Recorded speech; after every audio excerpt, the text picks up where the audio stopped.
Welcome to Positive Filter with your host, Philip Wilkerson, a podcast that focuses on friends, family, health, and career with a little self-help around the way. Please join me in this journey for self-improvement, and I hope that what I have to share will make you a better person, thus making the world a better place.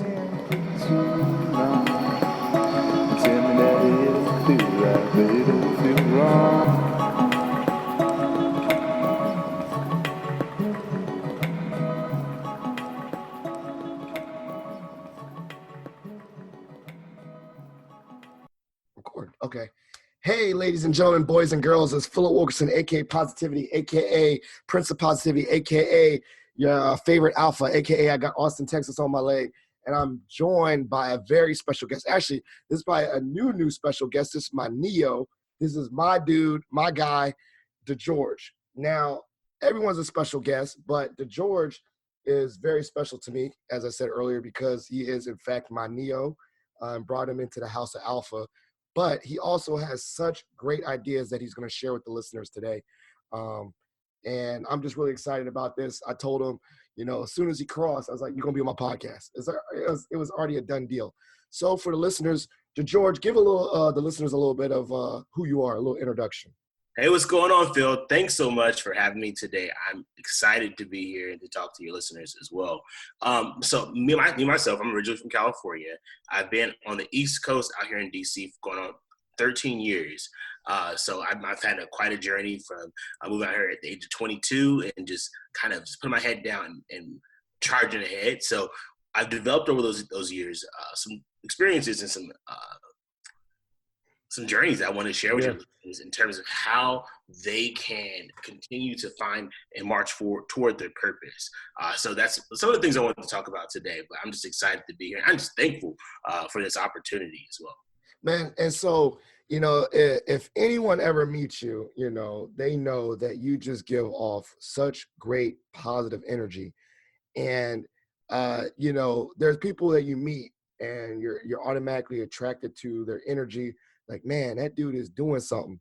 And so, just for me to be attached to you through Alpha is like, man, I'm really, really, really charged. And then we really got to know each other even deeper after, because, when we kind of accelerated our friendship, as they would say, we kind of it was a very condensed, just really, intense moment of becoming friends. But then when the dust settled and we really got to know each other, I realized that you have a lot of goals and dreams and ambitions. And one of the things that really impressed me is that you shared that you're writing a book. So for the listeners, just tell us a little bit about what the book that you shared with me is going to be about. Almost certainly. For me, this book is about helping you put together the actionable steps that you can take to find your purpose in life. So what I did was I created a formula, really thinking about, okay, when I graduated from high school, graduated from college, I moved all the way across the country, and I'm like, okay, what's next? You get a job. And then, of course, a lot of times you find that your job is working you as opposed to you working your job. And what I really tried to do is now to be a little bit more intentional in terms of how I'm directing what I'm doing, and then also kind of putting together a strategy and also identifying, like, who am I? What do I bring to the table? How can I use my unique skill set and ability to really do what I want to do versus what I'm being told to do through my job? And man, and when you shared that to me, I was like, man, that's dope. And I was like, man, like, I love the idea. I'm a person of action. You know that. Like, I can't stop moving. I got to make moves. And so when I heard of a thing like a formula, I'm like, wow, that's great. Because some people like myself have a lot of energy, but we don't know how to channel that. And so it seems like with your formula that you are channeling that. But let's dial it back. What made you even want to write this book in the first place? Yeah, so what made me want to write this book is that I really want to help that next person, no matter what age they are, if they are, just thinking, okay, I feel like I'm in a position in life where my life is living me, I'm not living it. So I really want to help folks take a step back and identify the basics in terms of what's important to you toward living in your purpose, toward having an intentional life. So for me, it's really about the reader. It's about whoever is experiencing the book, that they're able to have actionable steps they can take to better themselves. So what was like, did you get a epiphany? Did like the Saint Michael visit you in a dream? I don't know. I'm trying to think of some angel. Did you wake up in the middle of the night and just start scribbling on your wall? Like, Yeah. like what sparked you to write this book? Yeah. So what sparked me, I am a man of deep faith. Thank you for Yeah. mentioning that as well. I feel like when you think about God's principle to finding your purpose in life, Hmm. of course, the Lord speaks about seek ye first the kingdom of God and his righteousness, and all things should be added unto you. If you think about it, that's a formula. Hmm. So I was like, wow, I noticed, I kind of thought about that. I said, that's a formula. But how can I make that more tangible? How can I make that Hmm. actionable? And of course, and also that's obviously from a faith-based perspective, Yeah. but from a tangible, let me put this faith into action perspective, how can I make this more actionable? So when did that start? When did you get that? I know obviously there's a long time coming, but when did it actually like, Yeah. you So know, when did it I, come from this Bible verse in your mind to, yeah, pen to paper? You know what I'm saying?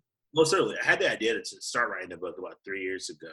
Hmm. And then last year, I had the really great um, opportunity to sign with BK Royston Publishing, Hmm. where I was able to sign a book deal.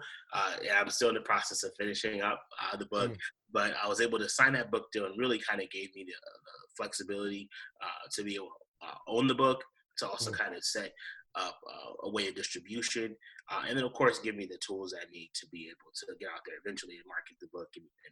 hopefully make sure as many folks as possible can have their life changed by the book. But I got that. So, um, were you always a good writer? I mean, did you like, always, because, from, like, I know you can sell, you can speak words into action, but, not everyone just is writing. That's not like something that people just do. I think everyone has the ability to write, but I think writing a lot is like is intimidating. When I hear you have to write something more than 10 pages, I already start to kind of like have PTSD from college. You feel me? So Yeah. like, were you always a good writer, or was this a new skill? Or take me through that journey as a writer. Yeah, for sure. Writing for me is always a developing skill. Hmm. I feel that I definitely always have had a zest for being able to be a storyteller, Hmm. for being able to really use words to make a difference. Hmm. So for me, I would definitely say English was not always my favorite subject. Yeah. History was my favorite subject, Oh yeah, but shout out! Oh, shout out! And I love history too. Shout out to the history majors. exactly, exactly. So I always enjoyed kind of knowing, why things were the way that they Hmm. were, and writing just naturally came a part of that because a part of that storytelling journey.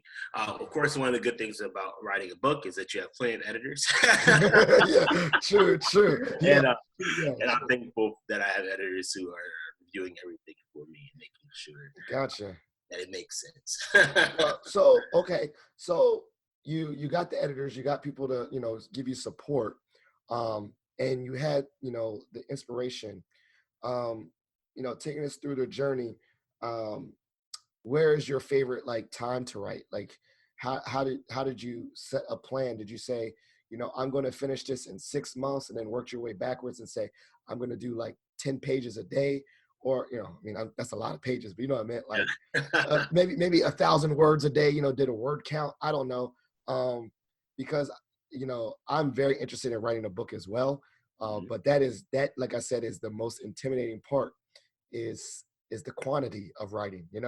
I can write an essay, I can write a 2-page reflection, but when you hear things like 100 pages, I'm like, wow, that just seems so crazy to me. It seems like when you meet someone for the first time that runs a marathon, Yeah. like, oh, I can run a mile, anyone can run a mile, but when you hear someone that say, yo, I ran 26 miles, you're like, oh no. And then you learn about their training process, and it's not easy. You have to put some work into it. So, yo, how did you go from like writing one page to whatever umpteen pages of your book is going to be? Almost certainly. And I definitely say it's definitely not easy. I would say that. Yeah. That's the first thing. For me, one of the things I really that my publisher helped with was helping me put together an outline to really Mm, taking the steps to kind of formulate the ideas and to kind of put it it in order. I kind of like, how many chapters do you want in this book? Yeah, yeah, How do you begin to fill the chapters with content? And then, of course, then how do you space out the writing? So for me, I had several significant life events yeah. while all this was going on. Yes. Near and dear to my heart, of course, obviously, was becoming a member of Alpha Alpha Fraternity Incorporated. Yes. Boom, Yeah. 6. Yeah. My Neo's he's still excited, yo. Definitely got that Neo energy. So definitely, that was a major life event that happened. And then prior to that, even while actually in pursuing that process, I actually lost my grandmother Yeah. and a very close friend. So it was a lot Mhm. mentally and emotionally. So I kind of also had to even realize at that moment that I needed to take a step back from writing and to Mhm. really focus on being fully present in both of those scenarios. Mhm. So now I'm super excited. Of course, I'm back. Mhm. Back committed to getting the book out as quickly as possible, and but you have to work with, even as life happens, Mhm. continuing to keep that plan, keep that goal, and then continue forward with the outline and continue forward with Yeah. ensuring that you're getting it done. So And I mean, and one is, sorry, about your loss. Still sorry about that. I know that's really hard, um, especially how close you are to your family. But I think the thing is that you held yourself accountable. Like no one's really holding you to that deadline, right? So even when you took a break, you were gonna get back to it. You knew you was gonna get back to yeah, your goal or your book, and it's also like it wasn't going anywhere, right? Like exactly. that if you have a plan and you have to deviate it from it, it's not like, hey, I quit, I'm done. It just maybe I'll take a month break and get back to it. You know what I'm saying? So Exactly. there's times I think a lot of people need to give themselves a lot of grace with their goals. Is that you can set really big goals for yourself and set a timetable, and maybe you won't hit that timetable. You just make readjustments and still keep going. Like, you know, um, you don't quit or anything. You just realize that maybe something that was you thought was going to be 6 months might be 12 months. That's okay. you know Well, certainly. Yeah. yeah. And because I think that's a lot of people's goals when they have really big yearly goals, which are really hard to have. They have really long 12-month goals, is that you have 12 months of things that could happen. you know like Yeah. like yo, I'm gonna set this goal that I want to complete in a year. Well, you don't know, and at the halfway mark of that year something could totally pivot and change it, but you can recourse yourself back as long as you give yourself that grace, to Well, come certainly. back. I mean, hey, look, we're in 2020, and whoever thought coronavirus was gonna wreck the year Yeah. like it did so far in March. So Yes. Yeah. definitely, totally understand that as Well, well. maybe you hunker down. You can use coronavirus to crank out some more pages. Oh, so that's actually what I'm really excited about too, because this is really giving me a chance. I said to really clean house, both Yes. literally and figuratively. Yes. That's like the super thing, the most thing I'm excited about through this coronavirus. I don't want to call it foolishness, because it is something that is Yeah. affecting the country. And definitely in prayer for any family, or I just say the American family, I would say, Yeah. who is suffering, either who got it or unfortunately have passed away. Yeah. So definitely know that my heart goes out to anyone who's suffering from the coronavirus, and I do pray a speedy recovery to those who maybe have become infected. Yeah. Yeah. But at the same time, I totally agree with you. I was saying to someone the other day that I think coronavirus is God's way or higher powers way or just the universe's way of telling Philip Wilkerson to slow down. But Yeah, yeah. but You're stuck in the house. You can't go no. yeah, but hey, but DeGeorge, I'm ripping and running. This is hard for me. I'm suffering Yeah, right now. exactly. Oh, this is tough. But I think, Oh yeah. but also, Certainly. there's some other lessons I'm learning out of this. Like the meaning of social connection. How much I miss seeing people's face like this. Doing this podcast with you is just bringing me life too. Just because I know that I'm very a social person, and so this is kind of making me slow down and reevaluate what relationships are coming through and matter to me. You know what I'm saying? So there is blessings in everything. There's even in adversity and stuff like that. And so I think that kind of the way you flip the coin and going back to your book is that even through your adversities, you push through. Most certainly. Was Yeah. there a time, even when you were pushing through, that you wanted to quit and not even do this thing, or you couldn't quit because you already paid the book people and like now you're like you made yourself accountable? You know what I'm saying? Yeah, no, I definitely didn't have a point where I wanted to quit because I definitely realized that in my case, particularly, that this really isn't about me. Uh, Mm-hmm. because I can kind of put together a formula that works for my life, but it's all about that next generation. It's all about folks, not just the next generation, but because I said this book is really about for any person at any time in their life, even folks who've retired. And you're like you are empty nesters, so you go through this big process, and you go, now what? Mm-hmm. Yeah, the now what? I Or love it. you wake up 20 years on a job and you go, okay, for the last 20 years, I have been doing exactly what someone else wanted me to do. Who am I? Mm-hmm. How do I begin to identify who am I? What am I good at? How can I be intentional moving forward to Mm-hmm. ensure that I'm walking in the purpose that I'm here for, not in what my job title or job description is? Yeah. So what I'm hearing align with purpose, right? Particularly for this book, purpose. Is it a strong focus on career, or is it purpose and other things as well? Yeah, so it's in purpose and other things as well. Of course, I'm coming at it at the career perspective Mm-hmm. as well, because obviously, hopefully, well, no, of course, everybody's purpose is different. Mm-hmm. For some folks, their purpose is to really make an impact on the community, and of Mm-hmm. course, that could be non-financial.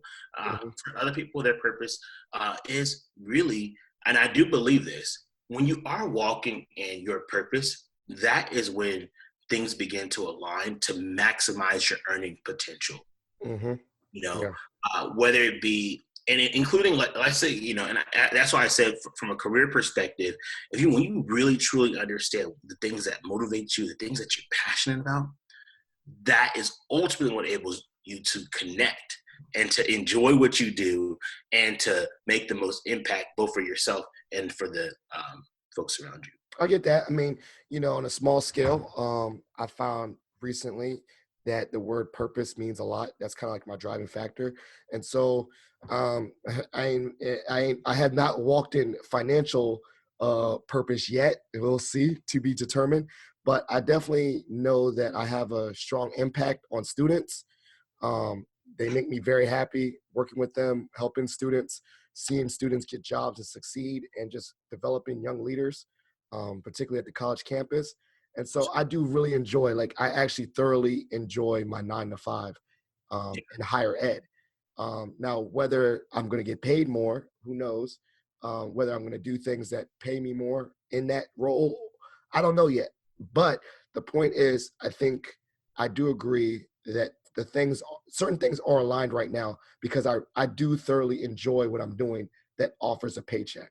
So that part, at least at that bare minimum right now, I'm really enjoying what I'm doing and I'm finding purpose in it. Like I find that by being on a college campus supporting particularly young Black children, boys and girls, or young men and young women, because they're adults, I feel good about it because I feel like I'm helping someone. So I do agree with that purpose part. And then at work, um, and then I also agree with the purpose of like non-financial purposes. Like I do definitely think I have a purpose raising my 2 boys Well, and so, being a husband to my wife. So I do agree that some of that purpose doesn't necessarily always have to be tied to money, but when those things line up, oh yeah, it feels very good because you spend quite amount of time, quite a lot of time at work. So if you don't feel like you have a purpose at work, it's going to suck. yeah. Well, I can just say, like, your life is a testament to once you have passion and purpose that you're able to be extremely successful. I mean, for all, and on top of being a podcast host and having such an amazing audience, you also are like an award-winning personality on campus as well. you know, so everyone No. is not able to do that because you're walking your purpose, because you're enjoying what you're doing. You're being noticed. People are recognizing that, and that's really all part of your plan. And that's just an example of you're living proof that once you walk in your purpose, once you walk in while you're here, that your Mhm. gift does truly make room for you. Now, I mean, but the flip side is, yeah, thank you, always gassing me up, is that not necessarily everyone that walks in their purpose is going to be noticed. Yeah.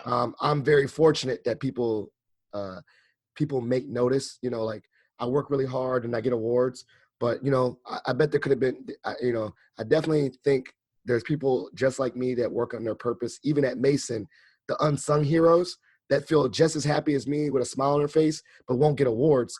So how do you tell that person to walk in your purpose, but also realize that walking in your purpose does not always yield external recognition? You know, like, and I'm working on that for myself, is because I need to realize that maybe this is a good year for me. I'm getting awards, but there's going to be a time where awards stop. You know, I'm not going to get awards at the university. I'm not going to get awards or whatnot, but I still have to continue to do what I like and what I found good because I like it. It makes me happy, not because some external entity deems me worthy of their praise, like stuff like that. So how do you tell someone that, like, you're not always going to get awards for your purpose or walking in your purpose? Yeah, I definitely, most certainly, I will say that it's definitely not always about the awards. Mm-hmm. Sometimes it's a result of or Mm-hmm. vindication that you are working in your purpose. But it's not you. But you don't need to be vindicated. I think what's vindicated is the outcome or the Mm-hmm. effect of everything that you're doing and the change that it represents either to the community or to Mm-hmm.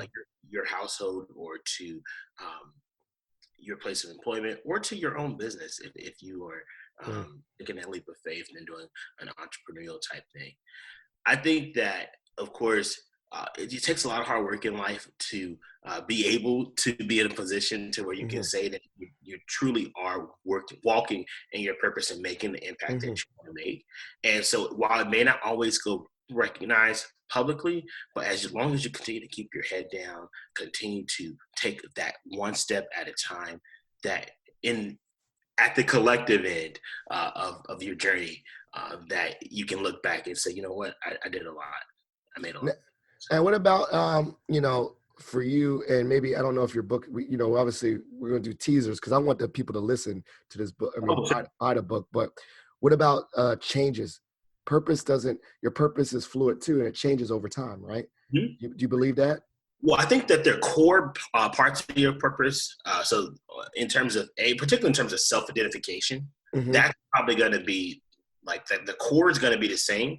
How you Mm-hmm. enact that is where you're going to have different tasks or different projects that'll change throughout life. So, like once you identify your purpose, whether it be serving your community, whether it be being an advocate, whether it be any manner of area of interest, whether it be being a scientist or artist, or there's so many different things. But your tasks in terms of how you fulfill that purpose, or your strategies or projects that you work on, of course, those are going to be seasonality. So Mm-hmm. I think I would say that there's always this analogy. There's three types of people you meet in life: people you Mm-hmm. meet for a moment, people you meet for a season, and people you meet for a lifetime. I Mm-hmm. would think of your purpose in terms of your lifetime is your purpose, Mm-hmm. but what you're doing on a daily day basis, those are your tasks. So that's that moment, Mm-hmm. and then how you enact those tasks and how they roll up into like a project. That's like a season. So Mm-hmm. in the end, everything's going to continue to work toward that lifetime. So your ultimate purpose isn't going to change, but how you get there, the steps that you're taking, Mm-hmm. might go to the left, to the right, but you're still going to at the same finish line. So, I don't know if your book comes with a workbook, but is there any exercises? Like, how do people get to this? Yeah. Obviously, do they brainstorm? Do you write it out? Like, just for the person that's exploring this purpose for themselves. Hmm. Obviously, they can read about it in the book, but what are some ways, tangible ways that you do it? Like, Yeah. tangible ways that you find your purpose. So there is a note section in the book, but I will be following up the book with an actual workbook as well. As well as I'm looking forward to actually going out and meeting the readers themselves, being able to help them walk through um, this formula that I've developed and helping them kind of be creative and to Mm-hmm. challenge them in some ways as well. Making sure that they say, hey, are you really pushing yourself in that? Are you really Mm-hmm. digging deep in that? Because it's only when you're challenged, only when you are forced to dig deep is when you really truly get to your purpose. And it's not like high level, it's not some I think I'm good at. No, what do you know you're good Mm-hmm. at? And I think once you help people get there, that's when their life changes. Yeah. Have you done like have you done a besides yourself, Mr. Purpose? Have you done a beta test on someone? You know, and when I say I'm talking about like a beta test, like you took someone, one of your friends, Yeah. one of your homies, one of your friends. You say, "Hey, man, listen to me. Do this, this, this." They came back a month later and they're like, "Yo, this is crazy. I'm doing a lot better." You know what I'm saying? Like, like have you beta tested this on someone? Yeah, most certainly. I actually have a awesome cousin who lives in New York, who's going to Columbia University. Super proud of him, and he obviously isn't already clearly Yeah, working. He's yeah, 22.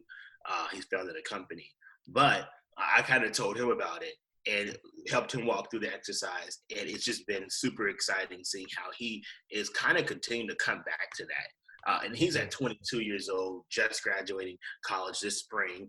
Unfortunately, with coronavirus, there. Get out of The New cancel York. commencement. I'm like, good Lord, how do you cancel commencement? Postpone that joker. But No, hey, they about to postpone it everywhere. Tell them to FaceTime you. yeah, exactly. I'm like, geez. Um, That's but hard work. Oh man, shout yeah, out to him. yeah. Hey, say his name on the podcast. It's gonna be his commencement shout out. We show him some love. Well, definitely want to say congratulations to Vernon Johnson the fourth on completing his Bachelor's of Science in Engineering from Columbia University in New York City.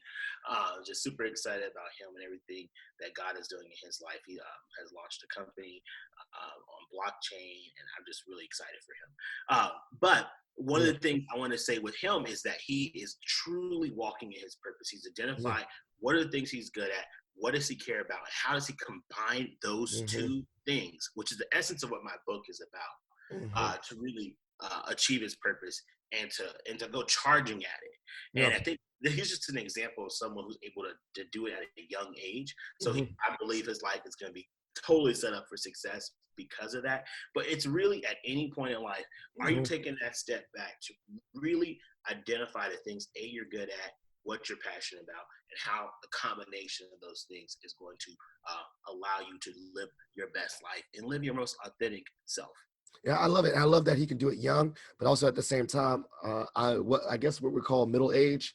I feel like I can use this. I can reevaluate Can't and do it yet.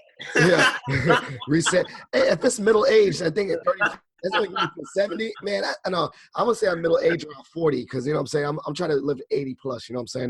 That's my goal. I'm trying to go backwards from 80, but I can use this. And then I know, like, definitely what I heard earlier is that people can reevaluate at the end of a career and say, yo, what's my next encore? Like, what's my right off into the sunset retirement job, or some Yeah. active, find my purpose later in life. And I think that overall the core could be this. The core could be the same, but it changes. Like if you want to help people, maybe your job throughout your whole career is helping people, but then you retire. How can you still fulfill that purpose in your retirement life, whether that's volunteering or still doing something that aligns with that, right? Is that kind of what you're Exactly. thinking? Well, certainly, and that's a big, particularly for folks at the end of their career. It's really important that you stay engaged as a human. you know? Yeah, yeah, Not that you're yeah, just like, okay, I'm retired, so I'm just gonna sit on the couch. Like that's by far the quickest way to expire. But yeah, I think when you are actively connected and you're actively in your community, when you're actively doing the things that you like to do, doing the things that you're good at, doing the things that you care about, that it really begins to shine. And whether it be traveling, whether it be just using your life as an example to mentor other people. There's so many different things that you can do as a person who may be approaching retirement age to continue to invest in yourself and to make an impact on your community. So I'm definitely like when I say it's about finding your purpose at any age, it truly is. now obviously the you got a lot of supporters, um, and you got a lot of people rooting for you. You got a lot of people support you. What has there been any naysayers? One, or not naysayers? Has there just been any straight up, besides the tough times you have, some real obstacles in your journey to write this book? Oh yeah. Well, sometimes I would say definitely, but I don't have as many naysayers per se. None that I know about. Yeah, yeah, yeah, But my pastor in Los Angeles always says, if you don't have any haters, you must not be that gifted. So, yeah. I think Oh, right, sometimes wow. when you are walking in what you're supposed to do, that Yeah, there are going to be people who may not be happy about that. But yeah, I think one of the things I've learned in life is to just smile and keep on walking. My grandma always used to say, baby, when you face a problem, you know what you do? You keep your head up, put your shoulders back, and you keep on walking. And eh, that's what you got to do is yeah. literally put your head up. Um, and despite what naysayers might say, just say, hey, I'm still going to do what I need to do, and I'm going to keep on moving forward. So for me, Yeah, that's how I and, interpret. and I think sometimes what I've noticed too for myself is that not feeding negative people or negative naysayers, it's a wasted energy. And at the end of the day, when people say mean things, they say it real quick and then they forget about you. And Yeah, usually you hold on to what they say longer than they even remember. yeah, Like one of my biggest things is I remember if you ever confront someone that like picked on you or bullied you, have you ever, you say, hey, I remember you said this and this, and they be like, I did. They don't even remember. yeah, Most times, like most times people that hurt you or do mean things to you don't remember as much as the victim. yeah. Like they're the ones that hold on to it. So I try to think about that too. Like when someone's like mean, I'm like, okay, it hurt, roll over, let it go. Because by the end, they're not holding on to it. They don't care. Like Yeah, exactly. they don't care. You know what I'm saying? So I think the same thing. I think your grandma was really right. Just keep your head up and your shoulders back and keep on walking. Because most times people don't even care. And you waste more energy thinking about them than actually walking in your purpose. So I think that's kind of dope. So we're all over the map. But I think this is great, and I'm just so excited for your book. I think as I said, you served as a guide, and not to say in a small way like, oh, if DeGeorge can do it, I can do it, but it's more like, yeah, DeGeorge can do it. A positive, similar person to me, just a upbeat, happy person who doesn't definitely grow up with a background of being an author. This is your first book. It's inspired me to write a book. And I'm, practice, I'm saying this on the podcast, right? I guess I got to, I kind of stamped it as real, real life, that it's going to happen someday. Definitely gonna happen. But what would you say to that person? Talk to me as you normally talk to me, because you already told me to do this one day. But talk to that person in the audience. What do you say to that person that's scared to even try to write a book? What do you say to that person? Hey, never give up on your dreams. It is nothing to it but to do it. I know that sounds cliche, Yeah. but for real, it is nothing to it but to do it in any area or any endeavor in life. Because I think a lot of times analysis paralysis takes over, Mm-hmm. meaning, okay, how do I do it? Oh, I'm not good at this. Or, oh, well, I don't have that skill set. Well, I guess I just got to wait. Well, I'm going to go back to school. I'm going to do this. No, Yeah. stop is what I will say to that person. Yeah. Take that step back. If you do want to put an outline together, put that outline together. Yeah. But more than anything, I think one of the things that my publisher just said is just write. Just write. Someone else can make sense of it, but just write. And same thing, even if it's, and now we have so much technology that helps us, you can dictate a book and it will write it for you. There are apps for that. So do know that just getting started, just putting one foot in front of the other and Mm-hmm. actually starting, Yeah. and you'll be amazed by what you can produce once you start moving Yeah. I think that's true. I think that's kind of like if you think about high school college skills 101, you go back to starting an outline and a thought bubble or whatever. Some people use note cards. Just use something to do it, and then before you know it, you finish the paper. But we apply that so much for academia, right? We apply writing for academia, but I think a lot of people shy away from writing for personal. forward. um, uh, as I said earlier, a lot of people, if you're forced to write a paper for college, you're going to do it because there's a grade. But if you just like, yo, I feel like I want to write an article for a magazine, that scares a lot of people. And Yeah, so I think even meeting you, you notice that I've written a lot more since I met you, because I wanted to just say, okay, let me just practice, you know, like let Yeah. me, let me practice in small articles. But I think it's stretching yourself beyond your comfort zone and saying, I'm a write not just for academia, I'm a write for other, just write other ways, write other things, you know, and find your voice. Do you believe you found your voice in writing? I believe I'm finding my voice still. Yeah. I definitely feel that with this being the first book, I'm definitely excited to how this is going to be able to really help other people. And of course, as time progresses, I'm hoping that I'll be able to write another book and then write another book, you know, and just kind of begin that process. And for me, some folks are like, well, why don't you write a book about yourself? I was like, I'm still, you know, developing. Yeah. Yeah. So, and I feel my purpose is more here to be an impact and to be a light and to help guide other people.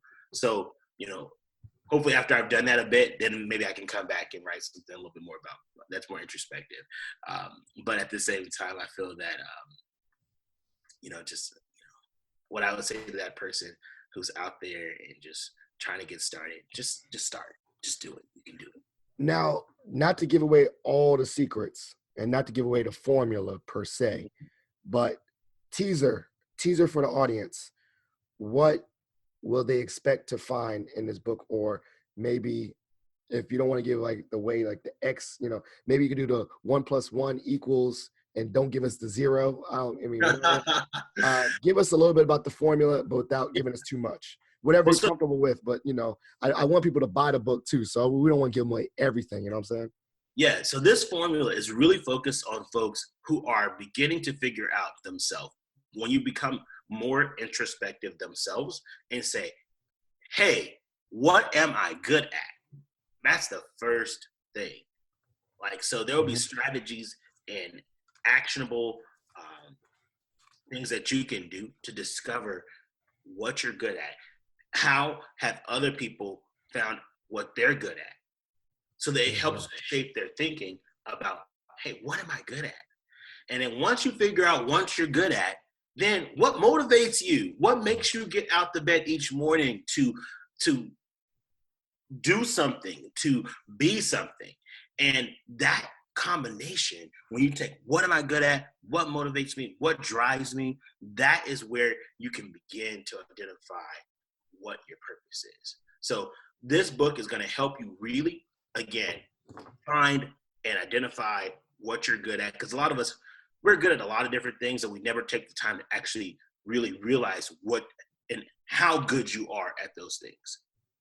And Mm. then secondly, how combining what you're good at versus what you care about Mhm. can become a winning solution toward walking in purpose. And Now, particularly from a career perspective, yeah, if you can find what you're good at and what you're passionate about, and you combine those together, you are unstoppable in your career, literally. yeah. So what? And then you know, and before we go into my shot for shot segment, who was some? Who inspired you to write? Like, what? Who did you read? What other authors did you read to kind of give you some, or podcasts that you listen to? Like, what was like some people that gave you some insight to help you? You know, I like what they wrote about. I like to adapt some of that for myself. Yeah, there's so many people that have inspired me to be cliche. Of course, people like President Barack Obama in his book on the audacity of hope. Of course, I'm also been reading a really awesome book by one of our fraternity brothers, Dr. Frederick Hydes. So I'm sorry, Dr. Frederick A. Haynes III. I want to give him his full name, make sure I don't Hmm. mess that up. But he wrote a book called Rocking the World with Your Words that has been really inspiring and really blessing my life. There's been so many books out there that I've been reading that has just been life changing for me. Sidney Poitier wrote a book called The Measure of a Man. Those are just some of the books that have inspired me. But of course, and then for me, my personal hero, my father, Dr. George Griffin. He's also he has 2 PhDs now, in both in theology.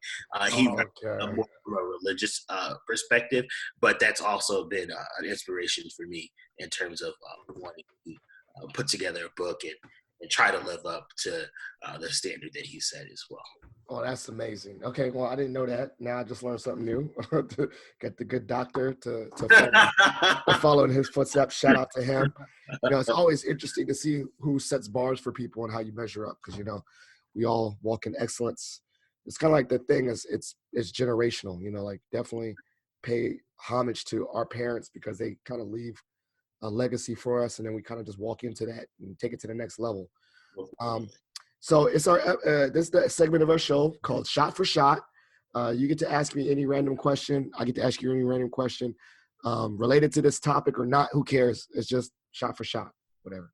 You want to go first? I go first. So what are you working on right now? We spent some time talking about I'm working on. What are some of the things you are working on, sir? So as I said, I'm slowing myself down. And so I put myself on a moratorium for new ideas. Yeah. No new ideas. No new ideas right now during Corona, and no new ideas over the summer. And when I say that no new ideas, it means I'm going to take pre-existing ideas and tighten them up. So for no new ideas means nothing. I'm not starting no book now. I told you I want to do it, but not today. I'm going to tighten up on my pre-existing podcast. Mm-hmm. I'm gonna tighten up on my public speaking and learn how to be a better public speaker, and doing Toastmasters, and just keep on practicing there in that realm, but not new stuff. And then I'm also gonna particularly tighten up and really work on my writing, but more like for small articles, because I really found some joy in that. So no new ideas, just tighten up my pre-existing ideas such as podcasts, public speaking, and writing articles. That's what I'm going to work on right now. Oh, that's fantastic. Yeah. So, and just try to do things like that, but nothing completely new, no big new project yet. So I tighten up what I'm doing right now. I want to take it to 2.0, especially this podcast. I want to definitely take this time to work on it a little bit better and make it tighter. Oh, that's awesome. That's awesome. All right. So West Coast, East Coast. Now you got the experiences on both. For the listeners, tell us the main differences you noticed on the coast, and which one you like the most. I'm a California boy, so I'm always gonna be a California guy, always. But I would say though that one of the reasons why I've been in DC for over 12, going on 13 years, is just because of how the physicality of it, how small it is, and how easy it is to get around. Literally, New York is a 4-hour drive, if that, to get there. 3-hour train ride, taking a Acela. Philly's 2 hours away. Baltimore is an hour away. Getting down to Hampton Roads is another 3 hours away. North Carolina, depending on where you're going, is 4 to 6 hours away. You're just so close to everything. Even getting to Europe is like a 6-hour flight versus like an all-day thing when you're on the West Coast. So for me, from a working perspective, the East Coast has just fostered a greater sense of community in terms of being closer to a lot of more places than just being in California. But of course, California, in terms of natural amenities, just like waking up and seeing mountains and ocean and vineyards and just, California is just so naturally beautiful that, and for me, the California is all about that natural beauty. The East Coast is about, okay, it's time to work. It's time to get it done.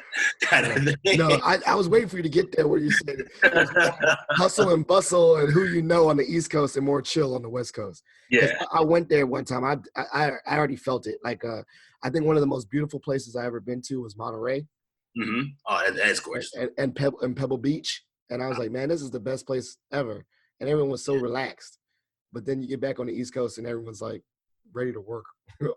I want to find a happy medium where people are career oriented but not so uptight. Yeah, exactly. I don't know. It's all in LA, but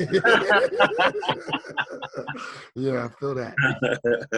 Well, thank you so much to George for joining me on the show. Definitely, this is not the only time, and we're obviously we don't have the link to the book yet because it's TBD. It's gonna come out, yes. and we will just we won't even put a date in the episode because we want we're gonna follow this journey. But as soon as that episode that book drops, I'm gonna have you back on the episode because we're gonna most certainly we're gonna hype it up and then we can talk about it. The book will be available. I can tell you for sure the book will be available on Amazon?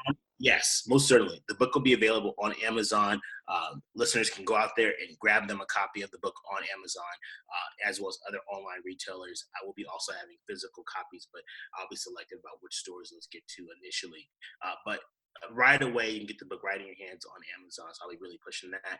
Additionally, my website, DeGeorgeGriffin.com, will be a great place to be able to keep up with me, knowing where I'm at, knowing a little more information about me, but also knowing where I'll be traveling to and where I'll be making a difference at as well. So check out DeGeorgeGriffin.com and also make sure be on the lookout for Amazon for when the book comes out. But there'll be some marketing and there'll be a full Yes. that Yes. I'm able to touch as many people as possible and ultimately make the biggest difference in those people's lives. So, And is the website live right now? the website is under construction right now. I'm doing some shots and everything, but I have the domain. I'm really excited for it to come out. So there's going to be a lot of brand new content. I'm going to try to get some video and all that on there. So it's going to be a really great place. So I'm just in the process of revamping the website and making sure that it has the most content on there as possible. So we're going to say everything TBD. Listeners, still write it down. Listeners, take note. And obviously, I'm going to share all this stuff on Positive Filter when it's live. I'm going to definitely share this on all my platforms and support my good brother because I'm really proud of him. I'm really excited for this book to come out. So DeGeorge, the stage is set. The floor is yours. Shout outs and plugs. Go ahead and shout out anyone you want to shout out, families, friends, anyone, and then plugs. I mean, similar to the website, but any other ways that people can get in touch with you, whether that's your social medias that you're comfortable with sharing. But shout outs and plugs. The floor is yours. Most certainly. So definitely want to give a shout out to you, Phil Wilkinson, for having me on here. So definitely super excited to be here. We'll also like to give a shout out, particularly in this Alpha journey, to Brother President Christopher Jones, who was my sponsor throughout my process of pursuing the light of Alpha Fraternity Incorporated. So definitely would like to give him a shout out. I always like to give my family a shout out because they hold me down. And also a very, very special shout out to a lady down in Atlanta, Georgia. Her name is Roxy Darlene Doc. She has just been a really great friend of mine and someone who keeps me inspired daily. Actually helped me find my publisher. We sing in the same choir, but she's just been a prayer partner, a prayer warrior, just a person in life who has been really held me down a lot as well. So I just want to give her a great shout out. In terms of some plugs, you can find me on Instagram at DeGeorge Griffin. That's my full name, DeGeorge Griffin, DeGeorge Griffin at Instagram, one word. Also, you can find me on Facebook as well as you can find me on LinkedIn as well. So both LinkedIn, Facebook, as well as Instagram are the places to go to stay in touch with me. I'm definitely looking forward to engaging with you and having content there for you as well. Excellent. Well, you know what? This has been great. We definitely going to have you on again. You know, I had to get you on real quick. I definitely going to get you again too when we do another. We didn't touch upon it, and we're going to kind of steer off of it today. But I'm definitely this dude is the most connected, politically aware person I met in a long time. So when we do a political episode of the podcast, I'm definitely going to have you on here to share your thoughts on politics. He keeps me hip to the game of what's going on. I don't even know what's going on. He be knowing about committees and boards. I'm like, how do you vote? And this dude is like, yo, this man, you go to this and you watch the live stream. This dude, DeGeorge, has really kept me hip to politics. So I'm definitely going to have you on the episode for that too. Please follow all his social media. Keep a lookout. Just, support him when the book comes out because I'm definitely going to. I'm really excited. I was so excited to have you on this episode. So excited to have you here. Listeners, make sure that you follow Positive Filter. That's positive and then filter with a PH on all platforms. If you have any questions for the episode, you can either call the voicemail number 571-336-6560, or you could just leave a question in the comments or in my question form, because sometimes I do Q&A episodes. Please tune in. Please share, like, subscribe, pass this episode along to your family and friends. That's how we keep this going. And I thank you so much, and we're out. Thank you for listening to Positive Filter, a podcast that focuses on family, friends, career, with a little self-help along the way. If you enjoyed this podcast, please share it with your family and friends, and like the Facebook page, Spreading Positivity of Movement. Thanks for listening.